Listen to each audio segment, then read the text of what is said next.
Bienvenue à tous sur French Listen. Je suis Bernard Fenton, fidèle complice de Sandra Molina. Coucou Sandra.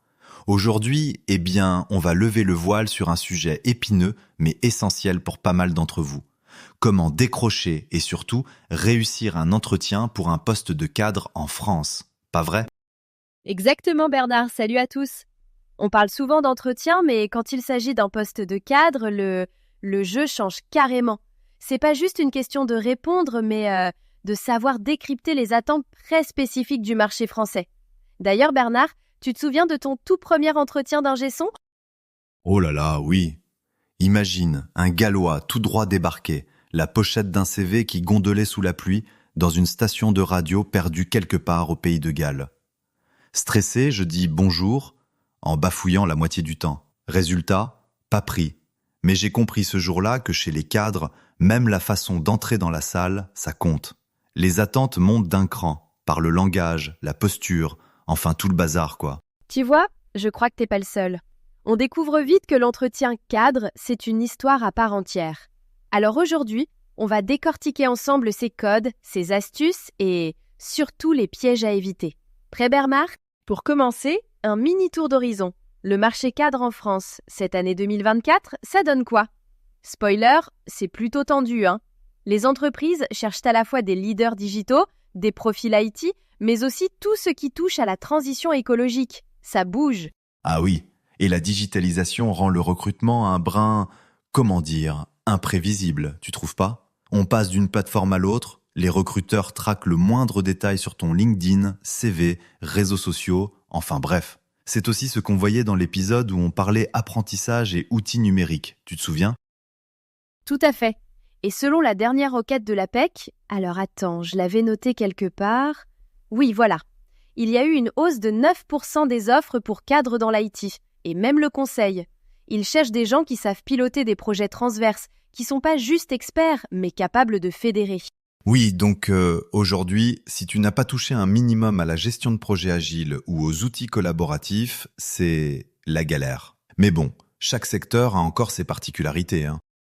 On le répète, tout dépend du secteur, mais globalement, ce profil hybride, c'est le nouveau Graal.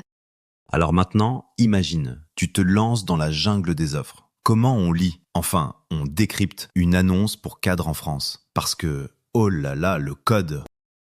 Oui, pas de panique. Déjà, faut traquer certains signaux. Typiquement, les annonces vont parler de leadership affirmé, force de proposition.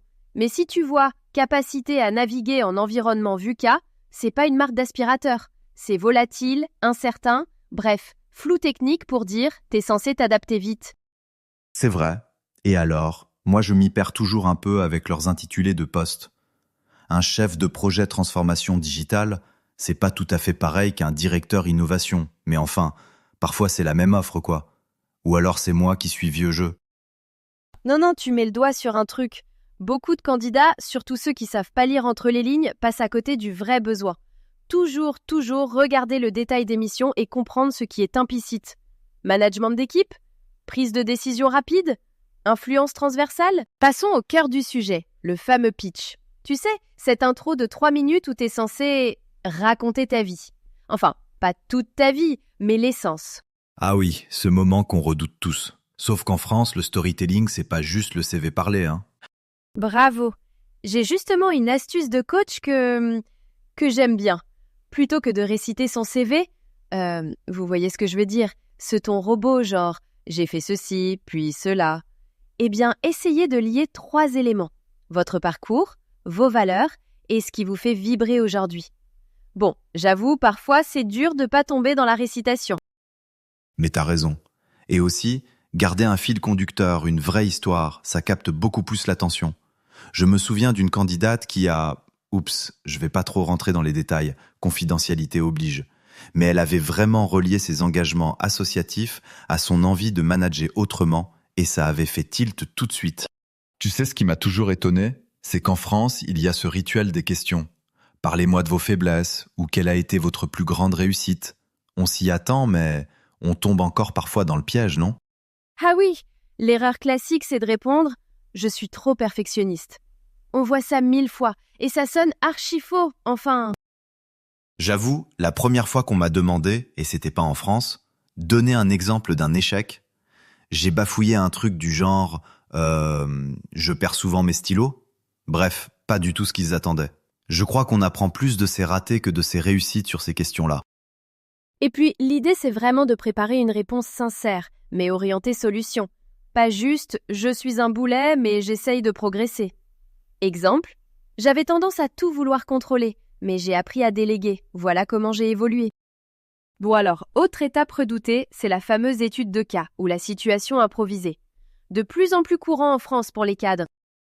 Oui, ce truc où on te met en scène. Alors, imaginons qu'on te file un budget à redéfinir, et tu dois décider en 10 minutes qui garder, qui sacrifier, comment motiver les troupes. Exactement. Et depuis le Covid, ce qui change, c'est qu'on valorise beaucoup plus la dimension collaborative. Les recruteurs veulent te voir à l'œuvre avec les autres. Comment tu travailles en équipe, ce que tu proposes concrètement. C'est moi le petit chef seul contre tous, plus le pilote dans un cockpit. Enfin, tu vois l'image ? Oui, je vois bien. Et la clé, c'est de pas paniquer si tout ne se passe pas comme prévu. Ce sont souvent tes réactions dans le flou qui révèlent ton vrai potentiel. Alors là, terrain glissant. Les fameux codes non-verbaux. Regard, sourire, poignée de main. Oula, ça me rappelle une scène. J'avais coaché un candidat qui serrait la main comme un champion de bras de fer. Pas étonnant qu'on les regardait de travers. Un peu d'humour, mais c'est vrai. C'est clair, surtout moi je rigole toujours, mais j'ai mis des années avant de capter que la distance polie-française, c'est pas pareil qu'au Royaume-Uni. La première fois j'ai failli faire la bise à mon recruteur, tu vois le topo ? Alors, type, évitez les gestes trop larges ou trop sud-américains comme moi. Essayez d'être posé, présent, et surtout, observez comment l'interlocuteur fait. Vous adapter, c'est déjà marquer des points. On parle beaucoup des biais inconscients en France. Accent, look, cursus. L'entretien cadre, c'est parfois plus un exercice psychologique qu'un test de compétences. Ah là, je peux en parler. Première fois qu'on m'a demandé si l'accent gallois n'allait pas gêner la compréhension en équipe, j'ai cru que j'étais à côté de la plaque. Bon, avec le temps, j'ai appris à répondre « Justement, ça offre un nouvel angle pour l'équipe. » Enfin, j'espère. Tu vois, c'est le genre de réponse qui retourne le biais sans agressivité. Le secret, c'est de garder confiance, de jamais se laisser déstabiliser, même si la question est bizarre ou injuste. Au final, c'est souvent la façon dont tu rebondis qui fait la différence. Le coaching a pas mal évolué, surtout depuis la pandémie. On fait du coaching par visioconférence, il y a l'intelligence artificielle.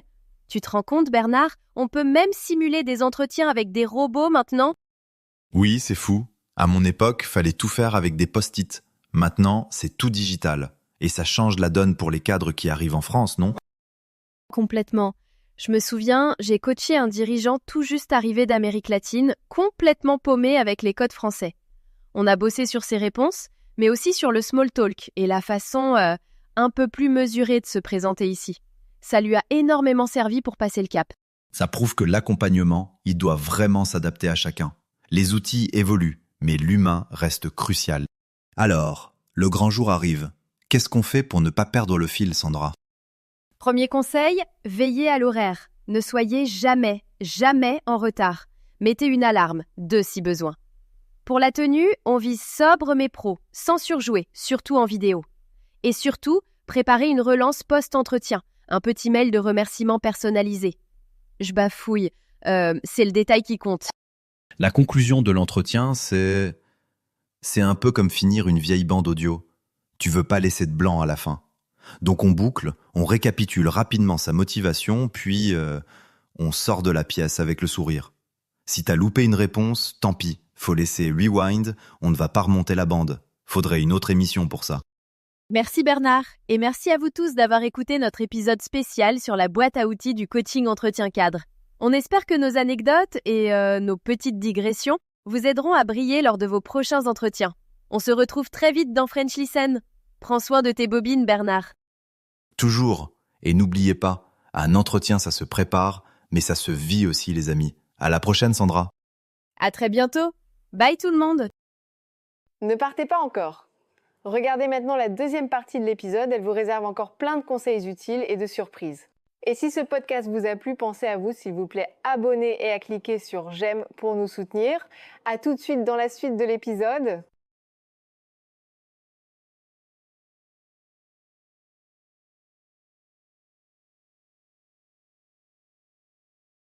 Bonjour et bienvenue. On plonge directement dans un sujet qui, je pense, préoccupe pas mal de monde en ce moment, le marché de l'emploi pour les cadres en France.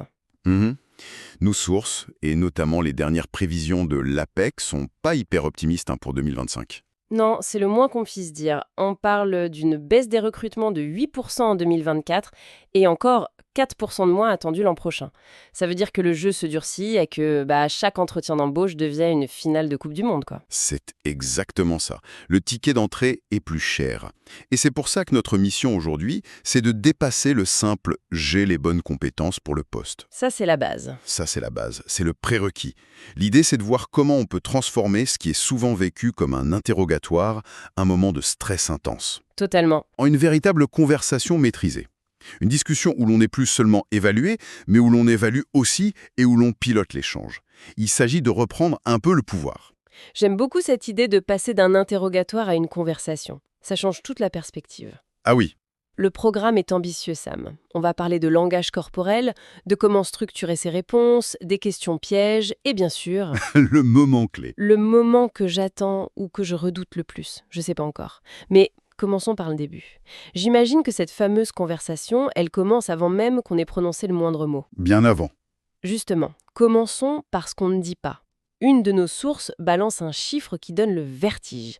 Jusqu'à 93% de notre communication serait non verbale. Quand j'ai lu ça, je me suis dit mais c'est possible. Alors, Ça veut dire que la partie est presque jouée avant même qu'on ait dit bonjour. le chiffre de 93% est souvent un peu débattu dans son application stricte. Mais l'idée fondamentale, elle, est absolument vraie. L'impression non verbale est dévastatrice de puissance. Dévastatrice, carrément. Oui, les recruteurs, souvent, de manière complètement inconsciente, ils se posent une question toute simple dans les 30 premières secondes. Est-ce que j'ai envie de travailler avec cette personne au quotidien ? Ah oui. Et la réponse se dessine dans votre posture, votre sourire, la fermeté de votre poignée de main, votre regard. Avant même d'analyser le CV, ils analysent l'humain. D'accord. Alors concrètement, c'est quoi les cartons rouges du langage corporel? Les petits gestes qui nous trahissent et qui hurlent « je suis stressé et j'ai pas confiance en moi ». Le grand classique, c'est la posture fermée. Les bras croisés, les épaules rentrées. C'est une barrière physique. Mhm. Ça dit « n'approchez pas » ou « je me protège ». Et puis, il y a toute la panoplie des gestes parasites qui trahissent la nervosité, le fameux clic-clic du stylo. J'ai plaide coupable. Se toucher constamment le visage ou les cheveux, taper du pied. Ce sont des fuites d'énergie nerveuse que le recruteur perçoit immédiatement. Et à l'inverse, qu'est-ce qui marche? À l'inverse, une posture droite, mais pas rigide, les mains posées calmement, et un contact visuel, direct, mais attention, pas insistant. Ça communique le contrôle et l'ouverture. Et ça, j'imagine, ça ne s'improvise pas le jour J. Absolument pas. C'est comme un sport. Un conseil simple mais très efficace, c'est de s'entraîner devant un miroir ou de se filmer. Ah, se filmer. C'est dur? C'est dur, mais on est souvent son propre angle mort. On ne se rend pas compte de ce tic qu'on a quand on est concentré, ou de ce sourire un peu crispé. Le voir permet d'en prendre conscience.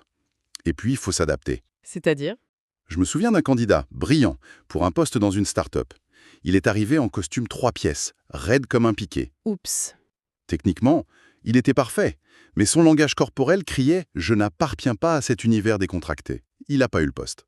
Il n'a pas su adapter sa communication non verbale au contexte. C'est un excellent point. Et j'imagine que si on passe à l'international, c'est encore une autre dimension. Ce qui est un signe de confiance à Paris peut être une insulte à Tokyo, non? Totalement. C'est un piège majeur. En France, un contact visuel franc et soutenu, c'est perçu comme un signe d'honnêteté, de confiance. Oui. Dans beaucoup de cultures asiatiques, fixer quelqu'un dans les yeux, surtout une personne plus âgée ou hiérarchiquement supérieure, c'est une marque d'irrespect profond. Ah oui, quand même. Ou encore le geste du pouce levé et notre hoquet universel, c'est une insulte très vulgaire dans certains pays du Moyen-Orient ou en Grèce.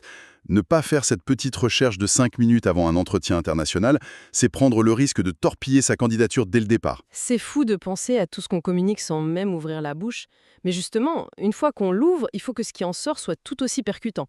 On peut plus se contenter d'affirmer « je suis un bon chef de projet », si disparu. Ah non, Il faut le prouver, c'est ça. exactement ça. Les affirmations, les adjectifs « je suis »,« dynamique »,« proactif »,« créatif », ça ne vaut plus rien. C'est du vent. C'est du vent.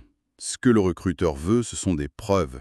Et pour ça, il y a une technique redoutablement efficace qui vient des RH qui s'appelle la méthode STAR. STAR. C'est un acronyme. Situation, tâche, action, résultat. Elle a été développée sur un principe psychologique très simple. Le meilleur indicateur du comportement futur d'une personne, c'est son comportement passé. D'accord. Alors, décortiquons ça avec un exemple. Admettons qu'on me demande de parler d'une réussite. Comment j'applique STAR? Alors, S pour situation. Tu plantes le décor. Par exemple, dans mon précédent poste, l'entreprise faisait face à un taux de rotation du personnel très élevé, ce qui coûtait cher et plombait le moral des équipes. Clair. Ensuite, T pour tâche. C'est ma mission, c'est ça? Mon objectif était de développer et d'implémenter une nouvelle stratégie pour retenir nos talents. Parfait. Et là, on arrive au cœur du réacteur K. A pour action. C'est le moment de dire « je ». Pas « on », pas l'équipe, « je ». Très important, le jeu. Crucial. J'ai mené une série d'entretiens de départ pour comprendre les causes profondes. Ensuite, j'ai refondu le processus d'onboarding et j'ai mis en place un programme de mentorat. On est dans le concret, le précis. Et on finit en beauté avec le R pour résultat, le « et alors ». On a un exemple parfait dans nos sources, un DRH qui dit « Grâce à ces actions, j'ai réussi à réduire le taux de rotation de 30% et à diminuer les coûts de recrutement de 20% en un an. » Et là, c'est factuel, c'est incontestable. c'est puissant. Pour le recruteur, c'est de l'or. Il n'évalue pas une promesse, il évalue une performance passée. Mais ce qui est le plus intéressant, et on en revient à notre discussion sur le non-verbal, Oui, c'est que la maîtrise d'une méthode comme STAR n'est pas qu'une technique verbale. Quand tu sais exactement comment tu vas raconter ton histoire, que tes faits sont solides, ta confiance transparaît. Ta voix est plus posée, ton regard plus assuré, ta posture plus ouverte. c'est une boucle vertueuse en fait. Le verbal et le non-verbal se renforcent mutuellement. Exactement. C'est une boucle de rétroaction positive. Vous avez l'air confiante parce que vous êtes préparée. Et vous êtes encore plus confiante parce que vous voyez que votre discours a de l'impact. C'est très malin. Tout à fait. Bon, on a notre armure. Le langage corporel est maîtrisé. Nos histoires de succès sont prêtes. Mais voilà que le recruteur sort une arme secrète. La question qui tue, celle qui est conçue pour nous faire dérailler. Le test de résistance. Une de nos sources les classe très bien en deux grandes familles. D'abord, il y a les questions qui déstabilisent par leur forme, les questions créatives, voire absurdes. Le fameux « si vous étiez un animal, lequel seriez-vous » ou celui que je trouve terrible « combien de balles de tennis peut-on faire entrer dans un A380 ?» Mon premier réflexe serait la panique totale. Qu'est-ce qu'ils cherchent avec ça? Il ne cherche surtout pas la bonne réponse. Personne n'attend de vous que vous connaissiez le volume de la soute d'un Airbus. Ouf. Ce qui est testé, c'est ton processus de raisonnement sous pression. La bonne approche, c'est de décomposer le problème à voix haute. Ok, c'est une question intéressante. Pour y répondre, j'aurais besoin d'estimer 3 choses. Le volume moyen de la soute, le volume d'une balle de tennis et le taux de remplissage, parce que les sphères ne remplissent pas parfaitement l'espace. D'accord. Rien qu'en faisant ça, t'as gagné. Tu as montré que face à l'inconnu, tu ne paniques pas, tu structures. Le chemin est plus important que la destination. Et pour la question du plat ou de l'animal? C'est pareil, c'est le raisonnement qui compte. C'est la capacité à faire une analogie pertinente et à la justifier. Je serais un risotto, ça demande de la patience, de l'attention constante et la capacité à intégrer différents ingrédients pour créer un tout cohérent, ce qui ressemble beaucoup à ma façon de gérer un projet complexe. Bien joué. Et voilà, tu transformes une question absurde en une opportunité de mettre en avant une de tes qualités. Très habile. Et la deuxième catégorie de questions, ce sont celles qui sont plus introspectives, j'imagine, celles qui font un peu plus mal. Exactement. Quel est votre plus grand échec? Quand avez-vous perdu la confiance de vos équipes? Ou qu'avez-vous appris de retard dans votre carrière? Là, on ne teste plus ta logique, mais ton humilité, ton intelligence émotionnelle et ta capacité à apprendre. C'est un vrai test de l'ego. J'imagine que la pire réponse, c'est de dire « je n'ai jamais eu d'échec ». C'est la réponse éliminatoire. Je me souviens d'un candidat il y a quelques années qui, à cette question, m'a répondu avec un grand sourire. Franchement, j'en vois pas. Non. Dans ma tête, l'entretien était terminé. L'absence d'échec est beaucoup plus suspecte que l'échec lui-même. Ça montre un manque total de recul. Donc il faut en avoir un sous le coude. Il faut présenter un échec réel, montrer ce qu'on en a appris et comment ça a fait de nous un meilleur professionnel aujourd'hui. C'est transformer une faiblesse passée en force actuelle. Ça me fait penser à la question la plus classique de toutes, qu'on voit dans une de nos sources. Pourquoi voulez-vous quitter votre employeur actuel? C'est un champ de mine, ça. Ah oui, L'approche la plus courante, c'est d'être 100% positif, de ne jamais critiquer. Mais est-ce que ce n'est pas un peu de la langue de bois? Le recruteur risque pas de se dire qu'on cache un truc? c'est un risque, bien sûr. Si c'est pas sincère, ça sonne faux. C'est là qu'intervient ce que j'appellerais l'honnêteté nuancée. L'honnêteté nuancée, j'aime bien. On peut évoquer un point de friction, mais de manière factuelle, professionnelle, sans aucune charge émotionnelle. Pas mon manager est incompétent, mais nos visions sur la stratégie à long terme ont commencé à diverger. D'accord. Pas l'ambiance est toxique, mais je cherche une culture d'entreprise qui favorise davantage la collaboration transverse. L'essentiel est de ne pas s'attarder sur le négatif. On l'évoque sobrement, puis on pivote immédiatement sur l'avenir. Et c'est précisément ce qui m'attire dans votre entreprise, où la valeur X semble centrale. On transforme un départ en projet. On montre qu'on ne fuit pas, mais qu'on avance vers quelque chose de manière réfléchie. Et là, on est en plein dans notre idée de transformer l'interrogatoire en conversation. On n'est plus un accusé qui se justifie, on est un professionnel qui explique une trajectoire de carrière. D'accord. Le grand oral est presque terminé, la connexion semble bonne, et puis vient le moment fatidique, celui qui crispe beaucoup de gens, y compris moi. On va parler argent. Comment on aborde cette discussion sans tout gâcher? Le mot-clé, et la PEC insiste énormément là-dessus, c'est la préparation. Arriver à une négociation salariale sans s'être préparé, c'est comme aller à un examen sans avoir révisé. On subit. On subit, oui. La première étape, c'est de connaître sa valeur. Faut faire son étude de marché personnel, utiliser les simulateurs en ligne, regarder les offres similaires, parler à son réseau.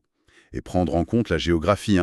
Un même poste peut être payé 15 à 20% de plus à Paris qu'en province. Une fois qu'on a fait ses devoirs et qu'on a un chiffre en tête, on fait quoi? On attend? On le donne tout de suite? C'est un peu un jeu de poker, non? Un peu, oui. Idéalement, il est préférable que le recruteur aborde le sujet et donne sa fourchette en premier. En psychologie de la négo, ça s'appelle le point d'ancrage. Le point d'ancrage. Les chiffres posés sur la table servent de référence pour toute la suite. Si c'est toi qui donnes ton chiffre en premier, tu risques de te sous-évaluer. Si c'est lui, tu sais d'où tu pars. Ensuite, pour toi-même, tu dois avoir défini 2 chiffres. Ton salaire cible, l'idéal, et ton salaire plancher, Le minimum syndical. le minimum absolu, en dessous duquel tu refuses le poste. Voilà. D'accord. Mais imaginons le pire scénario. Le recruteur annonce un chiffre qui est même en dessous de notre plancher. Comment on réagit sans paraître arrogante ou fermer la porte? Surtout, on ne dit pas juste « c'est pas assez » ou « je veux plus ». On argumente. Et c'est là que tout ce qu'on a préparé avant, notamment avec la méthode STAR, revient. Tout est lié. Tu peux dire « merci pour cette proposition ». Compte tenu de mes expériences passées, notamment celles où j'ai permis de réduire les coûts de 20%, et des responsabilités managériales importantes de ce poste, mes attentes se situaient plutôt aux alentours de X. Tu ne bases pas ta demande sur un désir, mais sur ta valeur ajoutée démontrée. C'est factuel. Et si l'entreprise répond que le budget pour le salaire fixe est vraiment gelé, que c'est non négociable, c'est la fin de la partie? Pas forcément. C'est le moment d'élargir le terrain de jeu. La rémunération, c'est pas qu'un chiffre en bas de la fiche de paye. C'est un package. Ah oui. On peut alors négocier la part variable, les bonus, mais aussi des avantages qui ont une vraie valeur. Des jours de télétravail supplémentaires, Ça, c'est précieux. une voiture de fonction, 2 meilleurs tickets restaurants, un plan de formation ambitieux. Et si vraiment ça coince, il y a une dernière carte à jouer. La clause de revoyure. Tu dis « Écoutez, je comprends vos contraintes. Commençons à ce niveau et engageons-nous par écrit à réévaluer ma rémunération dans 6 mois, une fois que j'aurai pu vous démontrer concrètement ma contribution. » C'est une marque de confiance énorme en tes propres capacités. Ce que je retiens de tout ça, c'est qu'un entretien réussi aujourd'hui, c'est bien plus qu'une simple discussion. C'est une sorte de performance globale. C'est ça. Une alchimie entre une préparation de fond hyper rigoureuse, une authenticité maîtrisée dans la forme et une communication stratégique à chaque instant. Ça se travaille, ça s'improvise pas. Exactement. Et il faut garder en tête que ce n'est pas à sens unique. On a beaucoup parlé de comment répondre aux questions, mais les questions que le candidat pose sont tout aussi cruciales. Mhm. Elles sont le reflet de sa curiosité, de son sérieux, et elles lui permettent à lui aussi d'évaluer l'entreprise. Est-ce que cette culture me correspond vraiment? Est-ce que ce manager va me faire grandir? C'est un choix mutuel. Et il ne faut pas avoir peur de se faire aider. Se faire coacher. Oui, des services comme le rendez-vous conseil de l'APEC, par exemple, sont là pour ça. Avoir un regard extérieur, un expert qui t'aide à affûter ta stratégie. C'est un excellent point. Pour conclure, une dernière pensée qui me vient. Toutes nos sources insistent sur cette idée de préparation, de connaissance de soi. On passe un temps fou à préparer les réponses aux questions que les autres vont nous poser. Oui. Mais au fond, avant d'accepter une offre, quelle est la seule question qu'on devrait vraiment se poser à soi-même et qu'on oublie peut-être un peu trop souvent?